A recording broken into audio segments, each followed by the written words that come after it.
So where's your happy space? Where's your happy place? Do you guys know what I'm talking about with that? Your place that you go to just to get away a little bit.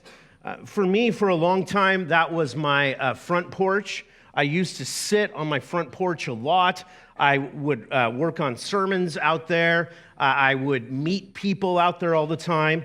When we had that really bad freeze a few years ago, we lost 7 trees. And I don't sit out there as much anymore because I live on a busy road.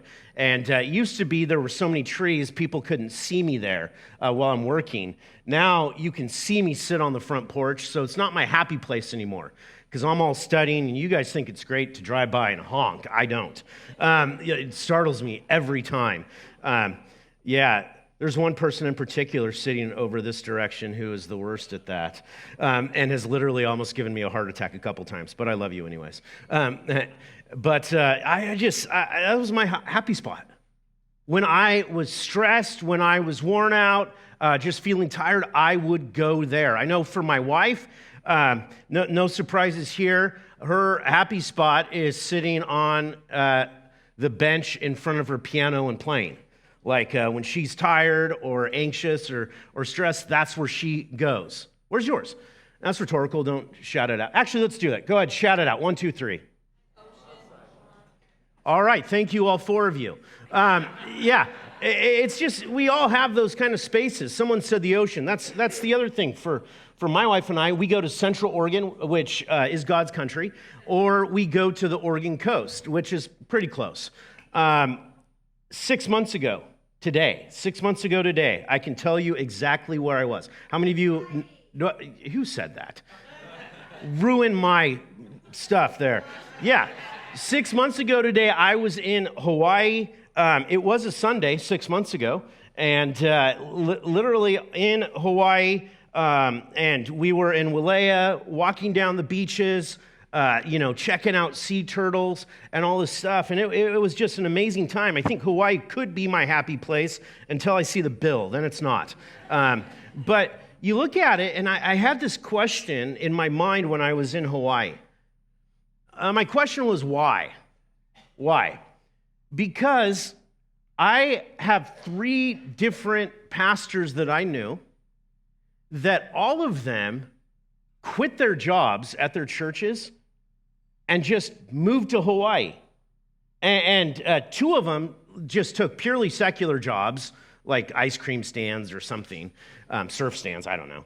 And another one did something else, a little bit ministry-led, but literally 3 different pastors I knew, all in the last few years, who quit the ministry, moved to Hawaii, and just left everything behind.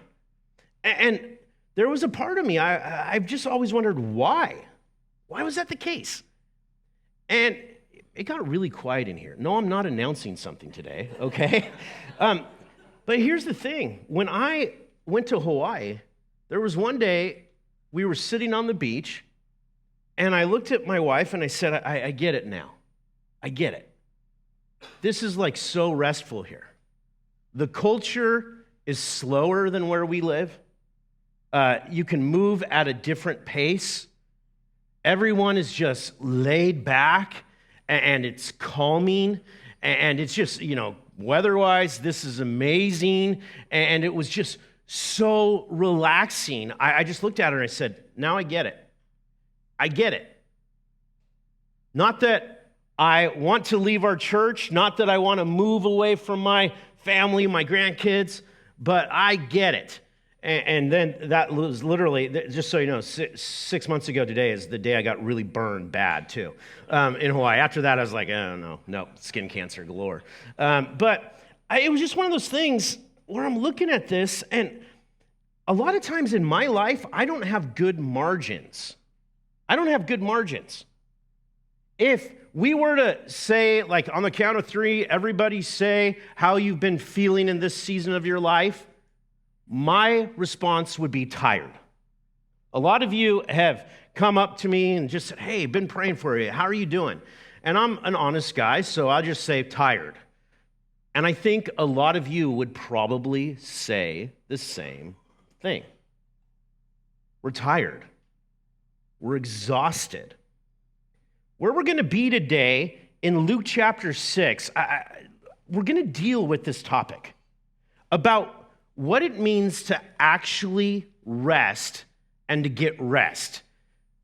In some places, pastors need to do sermons on how to work hard, right? A few years ago, we had a lady from our church that moved overseas, and when she came back, she was visiting with my family, and we went to Wilco Farm Store. We're picking up stuff, and as these guys, these two young college guys, were loading things into these trucks, this lady said, "That is so good to see." And I was like, "What, like young men? Like, what are you saying?" And she goes, "No, men that are working." She said, "Where I live, the women do all the work and the men don't do anything. They're lazy. They don't do anything." And there are some places where a pastor would need to look at Scripture and really encourage people to work harder. But in general, that's not our culture. We are a tired, exhausted, overworked culture. And we are just driven to it. So much so that sometimes it doesn't even register to us that there might be a different way to live our life. Now, as we come up to Luke chapter 6, a little bit of background with what is going on in the Gospel of Luke right at this time, we are seeing Jesus starting to confront the Pharisees, the teachers of the law, the leaders of the day. And he is trying to show the people around him that they have been taught by these leaders one way to live, but there is an entirely different way to live. An entirely different way to live. That's why what we read last week was the whole parable about you can't put new wine into old wineskins. If you do, the wineskins will just burst and the two don't mix. He's saying, I am doing something new. A couple of you asked the question about the last verse in chapter 5 where Jesus says, and those who've had the old wine say, it is good, and what that means. Most scholars will say what that means is actually it is good enough. In other words, they've had this system of doing things. They've kind of in their religion, in their faith, in their daily walk, their culture, this is how we do it, and they say it's good. And they never realized what Jesus was offering is great. So much better. Put that in the context, and this is what we're going to read about today. Luke chapter 6, verse 1, we read this. On a Sabbath, just a Sabbath is a Saturday, okay? On a Sabbath, while he was going through the grain fields, Jesus' disciples plucked and ate some heads of grain, rubbing them in their hands. But some Pharisees said, why are you doing what is not lawful to do on the Sabbath? And Jesus answered them, have you not read what David did when he was hungry? He and those who were with him, how he entered the house of God and took and ate the bread of the presence, which is not lawful for any but the priest to eat, and also gave it to those with him. And he said to them, the Son of Man is Lord of the Sabbath. Now, this is powerful, and this is the first part of this. In a minute, we're going to read the next story, and Luke and Mark, by the way, in both their Gospels, put these together to make a point. When you look at this, this is on a Sabbath day. The Sabbath, a Saturday. God created the world. We read about this in Genesis. And from Sunday through Friday, he created. He spoke things into existence. And he built the cosmos. He built the world that we see today. And then it says on the seventh day, he did what? He rested, right? He rested. On the seventh day, God stopped and he took a rest. Why? Is it because this omnipotent God who is all-powerful and was able to speak things into existence was tired? No, not at all. There are two reasons he did it. One, there are two reasons to rest. One is because you're tired, and the other reason to stop working is because what you've been working on is complete. It's finished. It's done. And that's one of the reasons he did that. The act of creation was complete. It was whole. And he did that on the seventh day. And that's important. Just as you're studying the Bible, the number 7 comes up over and over and over again. In our culture, we learn to count by tens, right? And it's something we've just grown accustomed to. We don't think of it being any other way. Within the Jewish culture, things moved around the number 7. The number 7. And it was because that number symbolized something that was full or complete.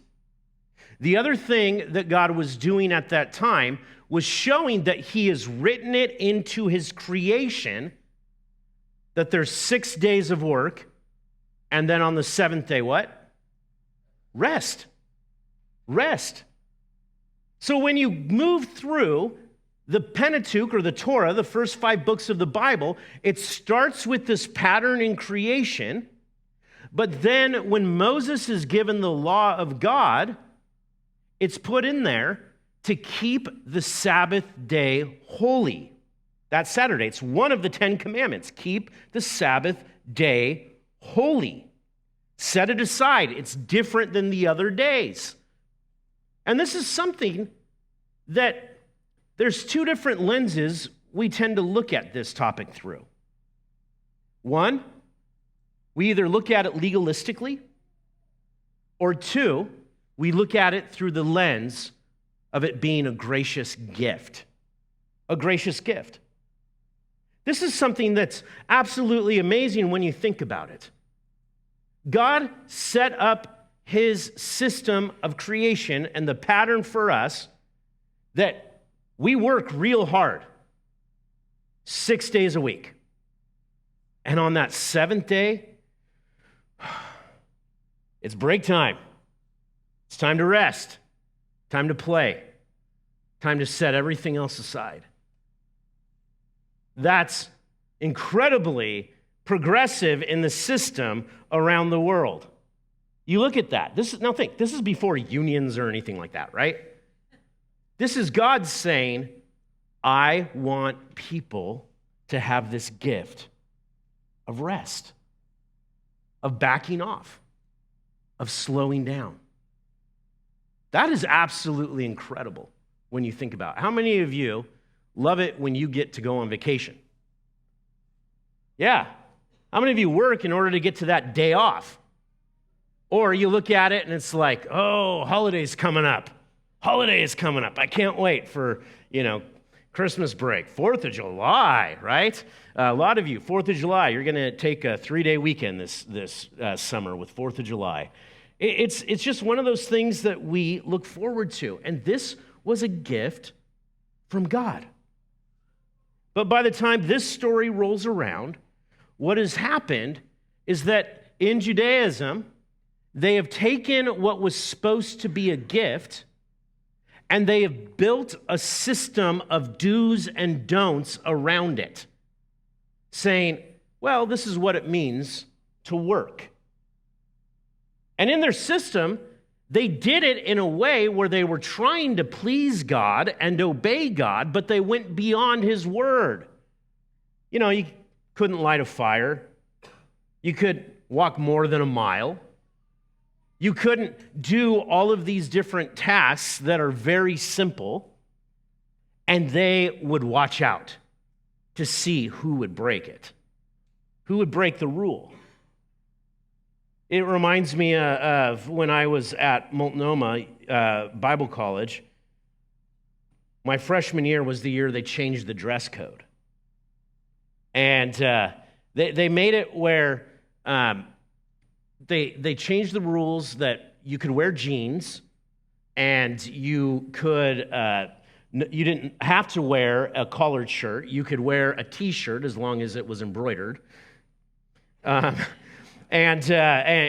for women, they didn't have to wear dresses. They could wear jeans and they could wear skirts. But here's what happened. some people started complaining that the skirts weren't quite long enough. And there was a rebellion that took place by the professors because somebody in the administration got the bright idea in order to appease some donors. Well, we should probably have the professors stand at the door and measure the skirts, right? And all the male professors are like, look, the last thing I want to do is measure skirts. Are you trying to blow up my marriage or what, right? It was this idea that we don't want to cause people to somehow fall into sin, and so we need to make arbitrary rules on measurements and things like that. That's not in the Bible. Might sound wise to somebody, but it's not there. Okay, I'm using that as an example. That's like what the Pharisees were known to do with the Word of God. Being so scared that they would be judged by God, thinking that the way that they came into relationship with God and pleased God was by doing all these certain things and not doing all of these things over here, creating their own rules. So on this day, this Sabbath, which is supposed to be a gift of rest, what's happening is Jesus and his disciples are doing what is actually lawful to do. It's actually lawful to do exactly what they did. We read about that. It's in Deuteronomy 23, 24, and 25. If you go into your neighbor's vineyard, you may eat your fill of grapes, as many as you wish, but you shall not put any in your bag. If you go into your neighbor's standing grain, you may pluck the ears with your hand, but you shall not put a sickle to your neighbor's standing grain. Huh? What does that mean? It means this. If a farmer had his field, let's say where it can be. If a farmer had his orchard of filberts, and for those of you online, that's a hazelnut. That's what we call them here. Filberts. What would happen is the farmer, farm everything inside the orchard, but they were to leave the outer edges. And anybody walking down the road who happened to be hungry could just grab some filberts and eat them, right? Just pick them off, toss it in their mouth, eat it, get a little bit of nourishment. It didn't mean that they could go out and get like a chainsaw and cut down the tree and take it all, but they could eat that way. And it was a way in order to provide people who were travelers and for people that were poor to be able to go and get food, right? And you can kind of see where this works and doesn't work in our culture today.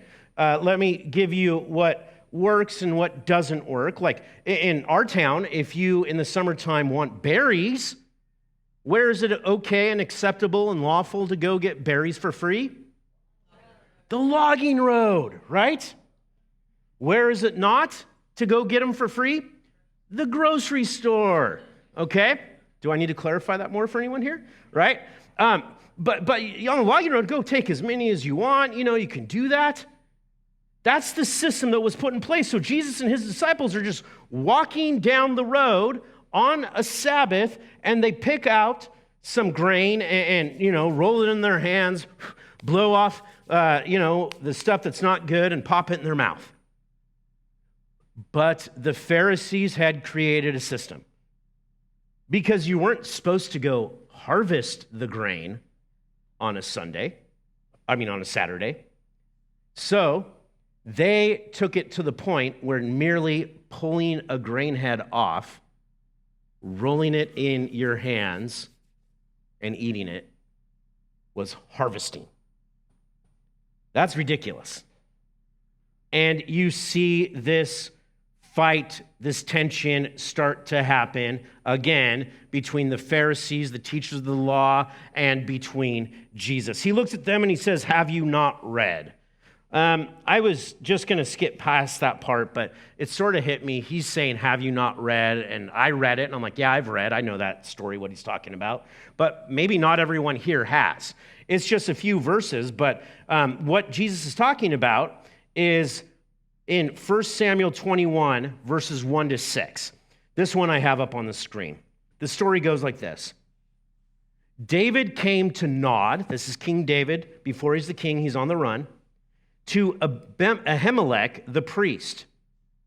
And Ahimelech came to meet David, trembling, and said to him, why are you alone and no one is with you? It's because King Saul is chasing him and has assassins after him, trying to kill him, right? Why are you alone and no one is with you?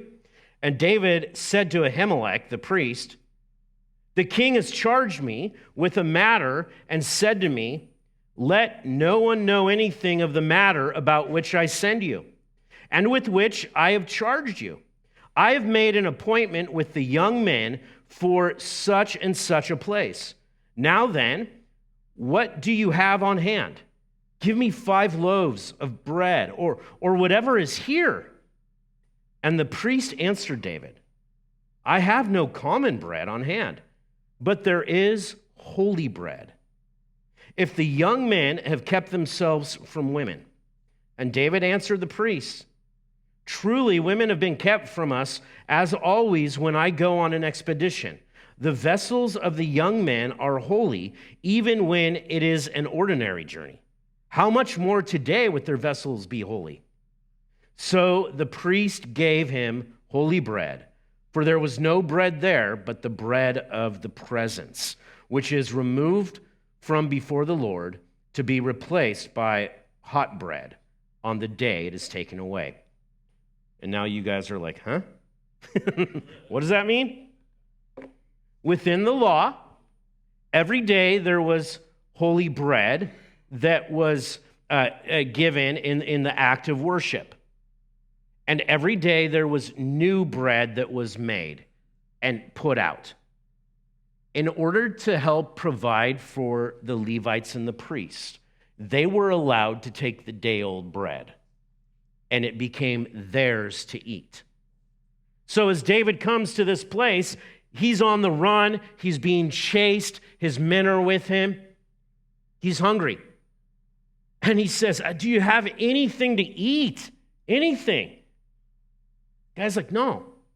All I have is this bread, which by the law we are able to eat. But, David, because you're hungry, I now give this to you to eat. And Jesus' point is this, that there is a rule and a law that's put out there, but there is another thing that is more important than that rule or law. There is a symbol that is taking place. There is a process within their worship, but people trump that process. People trump that process. When Jesus puts this story out there to the Pharisees, he then says, the Son of Man is Lord of the Sabbath. I like what Mark says. Mark adds to it. In Mark chapter 2, 27 and 28, this is what Mark records. The Sabbath was made for man, not man for the Sabbath. Let me say that again. The Sabbath was made for man, not man for the Sabbath. So the Son of Man is Lord even of the Sabbath. That's an incredible principle that's important to grab a hold of. The Sabbath was made for man, not man for the Sabbath, right? That's a principle I go back to all the time in ministry. It starts with questions like this. Go all the way back to creation. Garden of Eden, Adam and Eve in the garden. Was the garden created for man or man created for the garden? Which one?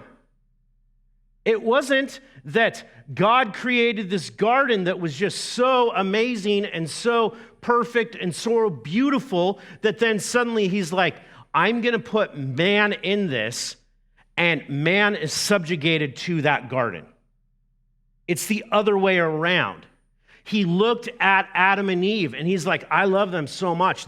I want to show them my glory. I want to give them my grace and my blessing. So I'm going to make this garden that they get to be inside of. There's no weeds in there. How many of you want a garden like that, right? That's just awesome. But that principle needs to be dug into everything we do in church. Let me ask you this. Is our worship service here for the people, or are the people here for the worship service? This worship service that we're in today is here for y'all, or if you're Midwest, all y'all, right? It's here for you. You're not here to come in and just be puppets and be like just Tim's minions in order to grow a big church and get the numbers so that, we can get on some list in Outreach magazine. That's not what it's about. And as soon as this church service stops serving the people that are here and it gets flip-flopped so that it's all about the organization and the people are being abused, that's the day I fire myself. You look at that. It's so important for us to grasp these things. Our church used to be part of a multi-locational network of churches that spread around the world. I got in so much trouble at one of our board meetings because there was this problem that was happening where it just felt like everything was about the network and about what was happening on top. And it was just sucking the life out of all the churches, especially like our church. Our church, 10% of our giving was going to support churches that wouldn't live within their budgets year after year after year. In a board meeting, I asked the question, is the network here for the churches or the churches here for the network? Whoa, you would have thought I dropped a grenade by asking that question. I literally had a pastor start crying. I had two others start yelling at me. And they're like, why would you ask a question like that? I was like, well, I'm just processing this. Because you can have a church without a network, but you can't have a network without all the churches. And it seems like the network should be there to serve the churches and help all of the churches locally grow and thrive. But instead, I think what's happening is we're sucking the life out of all the churches. Wow. It's the principle that Jesus is trying to get through on here. And he goes on, in this story, he makes a declaration. Now in the second story, he's going to make a demonstration. He is the Lord of the Sabbath. Check this out. It goes on in verse 6, on another Sabbath, Jesus entered the synagogue and was teaching, and a man was there whose right hand was withered. That word withered is the same word used for a leaf or a branch that's all, withered, okay? And the scribes and the Pharisees watched him to see whether he would heal on the Sabbath so that they might have a reason to accuse him. You ever worked with people like that, right? Just watching you, waiting for you to mess up? But Jesus knew their thoughts. And he said to the man with the withered hand, "Come and stand here." And he rose and stood there. And Jesus said to them, "I ask you, is it lawful on the Sabbath to do good or to do harm, to save life or to destroy it?" And after looking around at them all, he said to him, "Stretch out your hand." And he did so, and his hand was restored. But they were filled with fury and discussed with one another what they might do to Jesus. In Mark's gospel, it says that they joined forces with the Herodians to plot. Now, let me put that into context. This is how furious they are at Jesus. That would be, there's example, that would be the most right-wing, conservative, fundamentalist Christians being so mad that they go to the most far left liberal politicians and they all agree we need to get this guy out of here.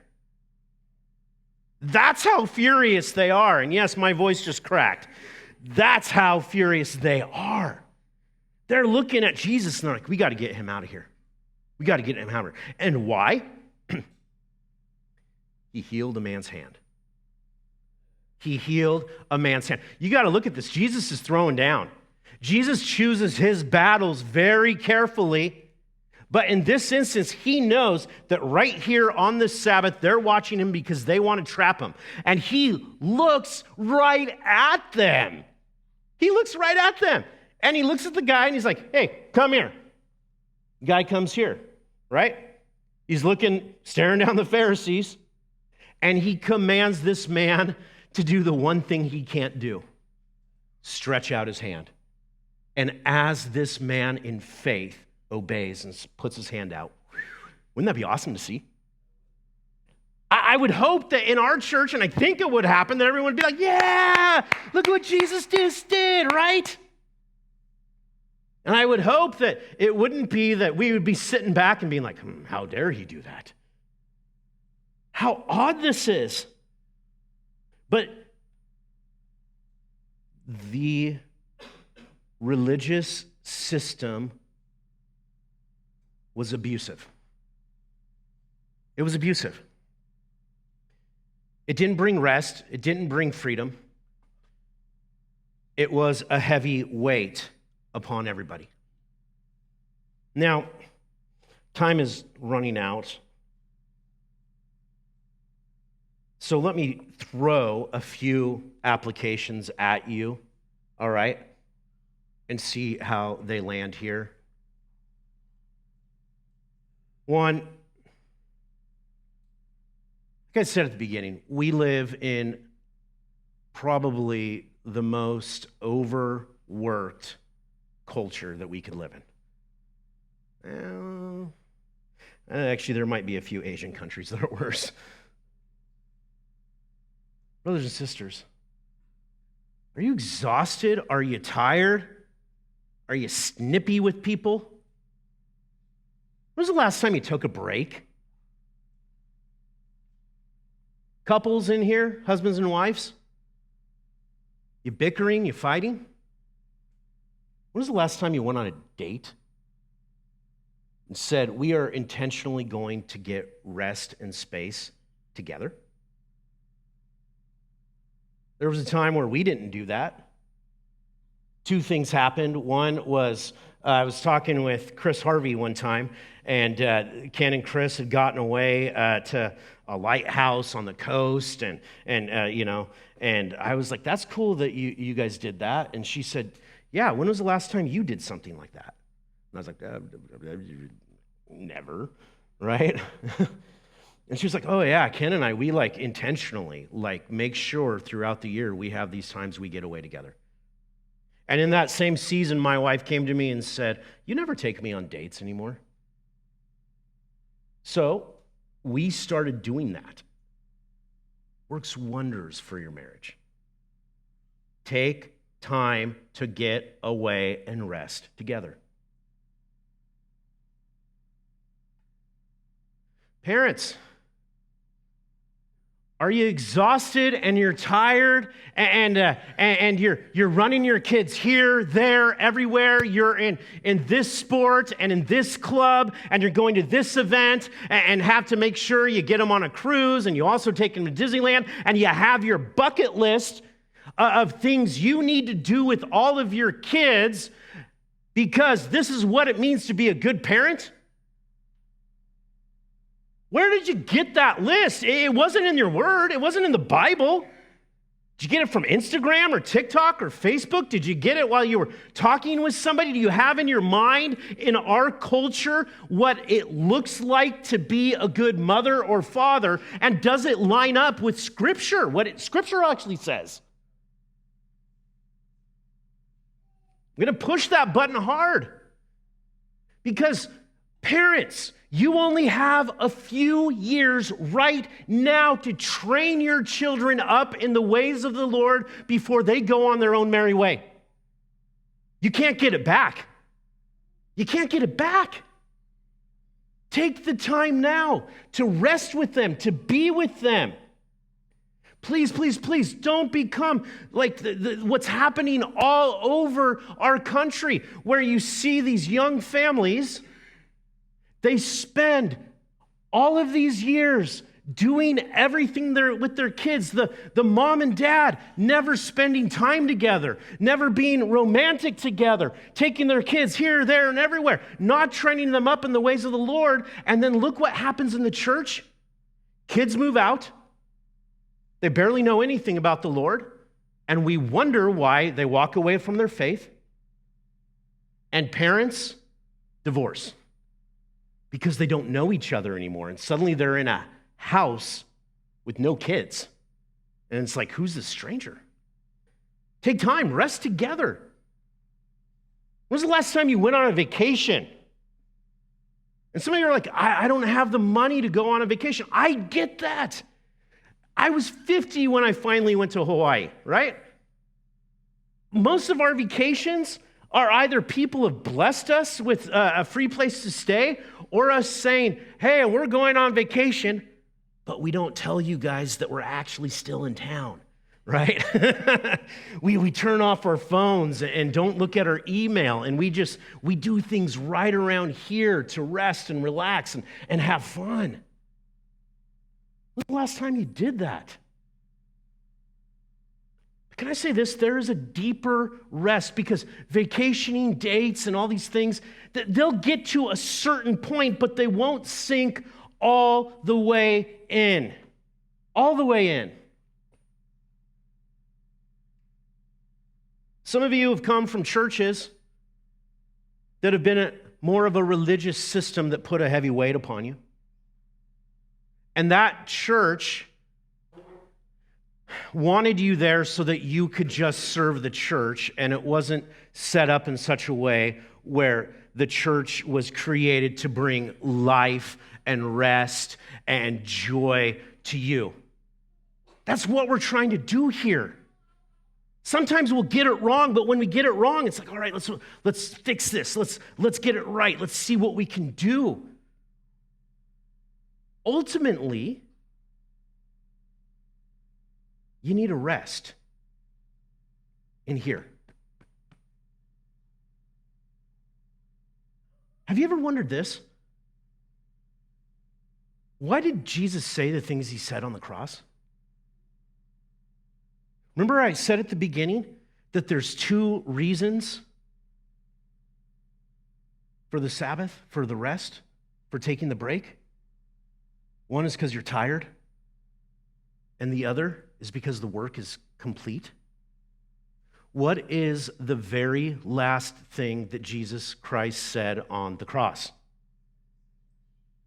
It is finished. And then he died. Why? Because his work of providing a righteousness for us was complete. Which means this, brothers and sisters, you don't have to be like a Pharisee and work your little tail off to try to be righteous. He finished that work on the cross.